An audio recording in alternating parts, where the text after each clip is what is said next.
মুখ্য সচিবকে চিঠি দিয়েছেন রাজ্যপাল। আরেকবার আপনাদের বলবো, রাজ্যের মুখ্য সচিবকে রাজ্যপাল চিঠি দিয়েছেন বলে জানা যাচ্ছে। সন্দীপ সরকার আমাদের প্রতিনিধি আরো বিস্তারিত বলবেন।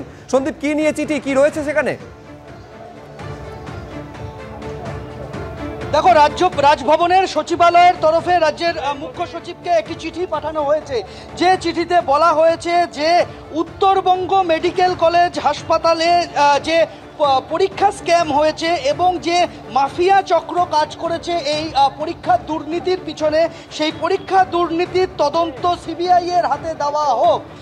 আরও একবার জানাবো যে রাজভবনের সচিবালয়ের তরফ থেকে এই চিঠি পাঠানো হয়েছে রাজ্যের মুখ্য সচিবের কাছে এবং তাতে অনুরোধ করা হয়েছে রাজভবনের তরফে যে উত্তরবঙ্গ মেডিকেল কলেজ হাসপাতালে যে পরীক্ষা দুর্নীতি হয়েছে এবং সেই পরীক্ষা দুর্নীতির পেছনে যে মাফিয়া চক্রের বিষয়টা সামনে আসছে, তার তদন্ত ভার সিবিআই এর হাতে দেওয়া হোক।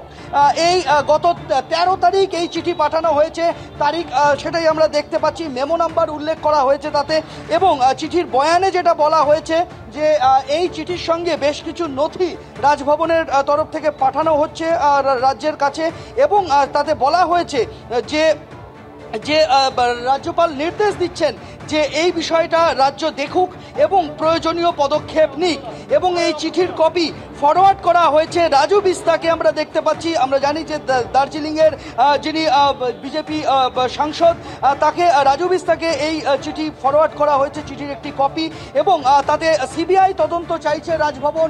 আমরা জানি উত্তরবঙ্গ মেডিকেল কলেজ হাসপাতাল, সেখানে এই যে উত্তরবঙ্গ সিন্ডিকেট, উত্তরবঙ্গ লবি এবং উত্তরবঙ্গ লবির বেশ কয়েকজন মাতব্বরের নাম সামনে এসেছে, বেশ কয়েকজন মাথার নাম সামনে এসেছে, অভিক দে নামে একজনের নাম সামনে এসেছে। সেই অভিক দে, বিরূপাক্ষ বিশ্বাস সহ সুশান্ত রায়, আরো এক ঝাঁক নাম সামনে এসেছে, যারা এই যে পরীক্ষা দুর্নীতি তার সঙ্গে সম্পৃক্ত রয়েছেন, এই পরীক্ষা দুর্নীতি চক্রে তারা রয়েছেন বলে অভিযোগ সামনে এসেছে। সেই অভিযোগ রাজভবনে জমা পড়ে এবং তারপর রাজভবনের সচিবালয়ের তরফে রাজ্যের কাছে এই চিঠি পাঠিয়ে বলা হয়েছে যে যেভাবে সিবিআই তদন্ত চলছে আরজি কর কাণ্ডের পরিপ্রেক্ষিতে, আরজি করে আর্থিক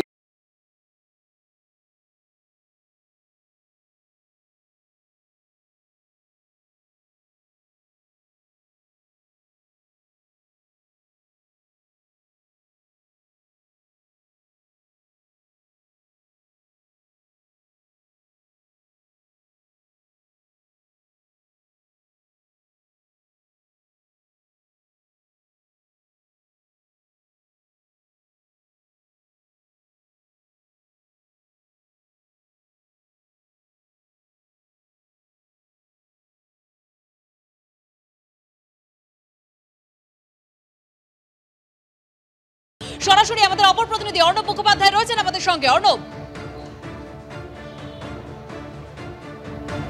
দেখো, এই মুহূর্তে আমরা দাঁড়িয়ে রয়েছি ঠিক মুখ্যমন্ত্রীর বাসভবনের সামনে। এখানে দেখতে পাচ্ছ প্রচুর মানুষ কিন্তু জড়ো হয়েছেন উৎসাহ নিয়ে, এবং যাদের মধ্যে আমরা দেখতে পাচ্ছি উৎসাহ নিয়ে যারা জড়ো হয়েছেন তারা অপেক্ষা করে রয়েছেন এই বৈঠকের সঙ্গে। আমাদের সঙ্গে রয়েছেন এক ভদ্রলোক, যিনি হাতে গোলাপ নিয়ে এসছেন। আমরা দেখতে পাচ্ছি এই গোলাপ আজকে নিয়ে এসছেন। আপনি মার্চেন্ট নেভিতে আছেন, আপনার স্ত্রী নার্স। আজকে কি উদ্দেশ্যে এখানে দাঁড়িয়ে রয়েছেন এই গোলাপ নিয়ে যদি বলেন? আমরা দাঁড়িয়ে আছি আশা নিয়ে, একটা ভালো আশা নিয়ে যে আজকে কিছু আমরা ভালো ফলাফল এখান থেকে জানতে পারবো, শুনতে পারবো। ডাক্তাররা 35-36 দিন ধরে তারা যে এই ঝড় বৃষ্টি নিয়ে তারা মাথায় পড়েছিল, আমরা গেছি, আমরা প্রথম দিন থেকে আমরা লালবাজারেও গেছি, আমরা স্বাস্থ্য ভবনেও গেছি, আমরা কিন্তু সব দিন যাইনি, কিন্তু তারা কিন্তু 35-36 দিন ওখানে পড়েছিল। তো তাদের আন্দোলনটাকে, তাদের সম্মান জানিয়ে, এবং আমরা এটা চাই যে তারা যখন আসবে এখানে, তারা যেন হাসতে হাসতে হাসি মুখে আসুক, এটাই আমরা চাই। সরকার পক্ষ হোক কি জুনিয়র ডাক্তার হোক, সবার যেন একটা মীমাংসা হয়, সেটাই চাই, এবং আমরা ডাক্তারদের হাতে এটা তুলে দিতে। আপনিও হাতে দেখছি যে গোলাপ নিয়ে রয়েছেন, কেন, মানে জুনিয়র চিকিৎসকদের জন্য গোলাপ? আমরা আজকে ওদের এই গোলাপ দিতে চাইছি, কেন ওরা আমাদের জন্য হয়ে আজকে এত বড় প্রোটেস্ট করছে। ওরা চাইছে আম নাগরিকটা সেফ থাকুক, ওরা নিজের জন্য তো সেফটি চাইছে। এখনই আম জনতার এটা যুদ্ধ হয়ে গেছে, এই আম জনতার লড়াই, আম জনতার জন্য ওরা লড়ছে। আমরা রাতিলে ঘুমাচ্ছি, খাচ্ছি, কিন্তু ওরা রাস্তায় পড়ে আছে। ওরা লালবাজার হোক, স্বাস্থ্য মন্ত্রণালয় হোক, কোথায় হোক, পুরো প্রোটেস্ট করে ওরা জোর বৃষ্টি রোদে মধ্যে রয়েছে। কাদের জন্য? আম নাগরিকদের জন্য, যাতে আমরা সেফ থাকি। আপনারা কি কোনো রাজনৈতিক দলের সঙ্গে যুক্ত বা এরকম? আমরা কোনো দলের সঙ্গে যুক্ত না, আমরা আম নাগরিক। হ্যাঁ, আমরা ডাক্তারদের সঙ্গে যুক্ত। আমি নিজে একটা আচ্ছা, এই গোলাপ দেখে আবার অনেকের মনে পড়ে যাচ্ছে যে লালবাজার অভিযানে কিন্তু তারা গোলাপ ফুল নিয়েই গেছিলেন।